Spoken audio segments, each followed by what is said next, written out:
Halo teman-teman, selamat datang di Cicil Talks, semua bisa berkembang. Bersama aku, Elis, yang menjadi host kalian hari ini. Dan hari ini spesial banget karena ini merupakan episode perdana podcast keuangan dari Cicil.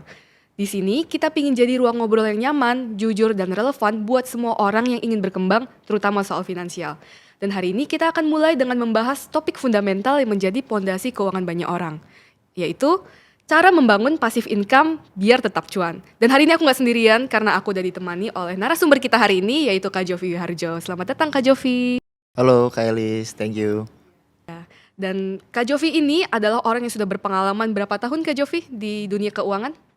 Kurang lebih dari 2012 lah ya. Oke, berarti ya 10 tahun lebih sudah lah. iya sudah 14 tahun ya berarti ya. Ya, Oke, kurang berarti lebih. sudah mengerti banget nih soal dunia keuangan ya. Sebenarnya sebelum kita masuk lebih lanjut tentang passive income, kayak oke kalau kita bahas dulu tentang fenomena yang terjadi di lapangan. Oke. Sebenarnya kenapa sih Kak Jovi orang-orang mulai berpikir bahwa kayaknya saya butuh penghasilan tambahan deh. Kenapa orang-orang berpikir seperti itu?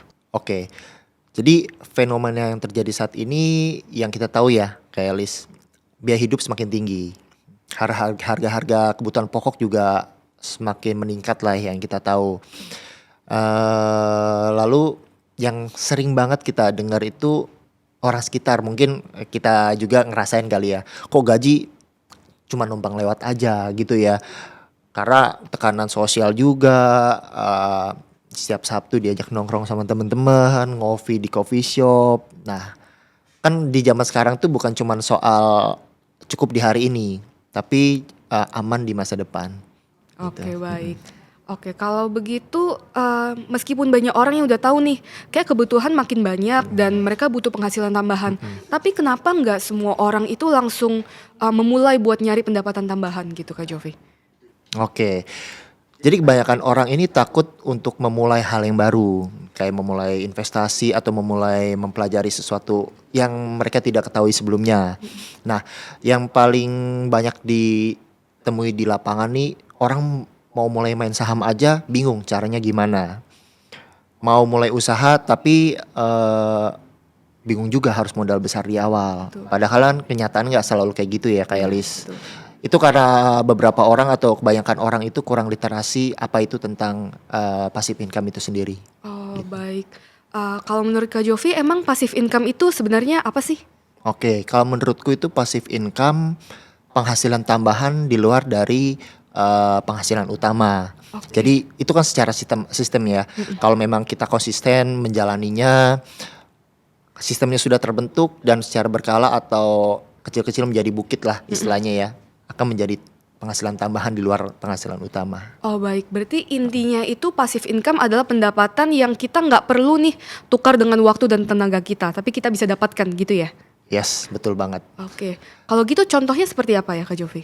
Contoh alat passive income itu apa aja sih yang biasa kita pakai? Iya.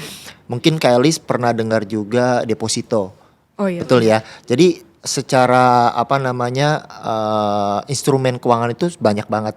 Salah satunya deposito yang paling banyak kita dengar. Kedua adanya reksadana. Reksadana juga terbagi ada beberapa tuh Kak Elis. Ada reksadana pasar uang, reksadana pendapatan tetap, ada juga reksadana saham. Itu tergantung kebutuhan. Pada saat itu orang mau ada tujuan investasinya sampai sejauh apa dan berapa tahun lamanya. Dan itu contoh-contohnya juga kalau misalkan Kak Elis juga punya properti misalnya ya, itu juga bisa disewakan.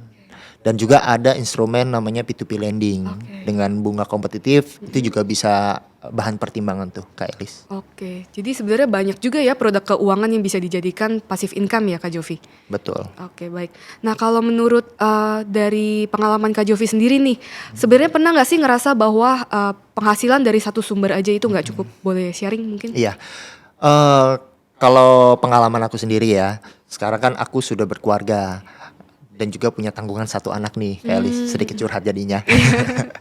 Jadi mindsetnya tuh udah pasti berubah.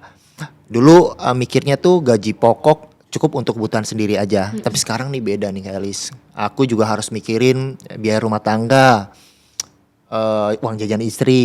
Betul, betul, betul. Ada juga biaya pendidikan anak. Dan yang paling banget aku pikirin itu dana pensiun aku di masa tua. Gitu sih Kak Elis. Oh baik. Ya kebayang sih, mungkin kalau untuk di fase berkeluarga lebih banyak lagi ya yang harus dipikirin ya. Iya. Kalau aku juga, mungkin aku belum di fase itu, tapi aku sendiri merasa bahwa aku juga butuh penghasilan tambahan nih. Tapi mungkin prioritasnya beda ya. Kalau Iya. aku buat ngopi, buat konser, Betul, betul. buat healing, ya kan Waduh, biar tetap healing, waras healing. ya. Healing, Oke. dikit-dikit ke Bandung. Iya bener banget, bener Dikit-dikit banget. di Bali gitu Iya, nggak sih? tiba-tiba Bali gitu ya. Oke. Nah, itu bikin aku berpikir sih sebenarnya bahwa ternyata di fase kehidupan orang berbeda-beda, kebutuhan kita pribadi juga terus berkembang ya Kak Jovi ya. Iya, betul banget. Nah, juga tentunya kita akan dihadapkan dengan tantangan-tantangan dalam membangun passive income. Betul. Kalau Kak Jovi sendiri di fase ini tantangan apa aja sih yang pernah ditemui untuk membangun passive income? Oke, aku sedikit sharing ya. Karena aku kan sudah berkeluarga dan aku juga full time sebagai karyawan swasta nih Kak Oke, Elis. baik. Berangkat pagi, berangkat pagi, masuk jam 9, pulang jam 5. Iya, Betul iya. nggak sih? Nah, tantangan utama yang aku hadapi sekarang itu di waktu.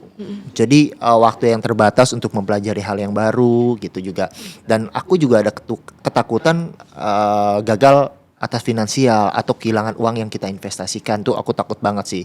Jadi segala hal yang memang kita inginkan ke depannya atau apapun yang aku ingin lakuin pasti aku diskusikan juga kepada istri. Aku setuju banget sih Kak Jovi, apalagi kalau udah berkeluarga makin banyak hal-hal yang harus dipikirkan matang-matang ya. Iya, betul sekali. Nah, kalau boleh tahu tadi kan Kak Jovi mention soal kerugian gitu. Sebenarnya kesalahan apa aja sih yang banyak orang lakukan ketika mau membangun passive income? Oke, kesalahan orang itu kebanyakan tergiur untuk mendapatkan keuntungan yang tinggi. Dan orang-orang tuh juga banyak yang FOMO, kayak Lis, Betul dengan tren investasi belakangan ini. Mungkin kayak Lis juga banyak dengar ya, investasi A, B, C kan banyak banget tuh. Tanpa memahami resiko yang ada ke depannya.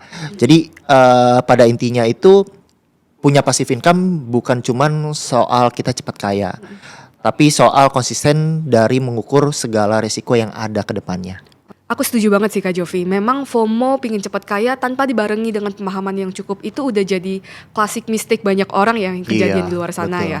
Benar-benar sekali. Nah teman-teman, abis ngobrol panjang dengan Kak Jovi hari ini, ada beberapa poin yang pingin aku highlight nih. Bahwa passive income itu bukan jalan ninja atau shortcut buat cepet kaya ya, tapi kita harus barengi dengan pemahaman yang cukup terhadap suatu produk keuangan. Pahami resikonya dan intinya kalian harus kenal seluk-beluk dari produk keuangan sebelum kalian pilih.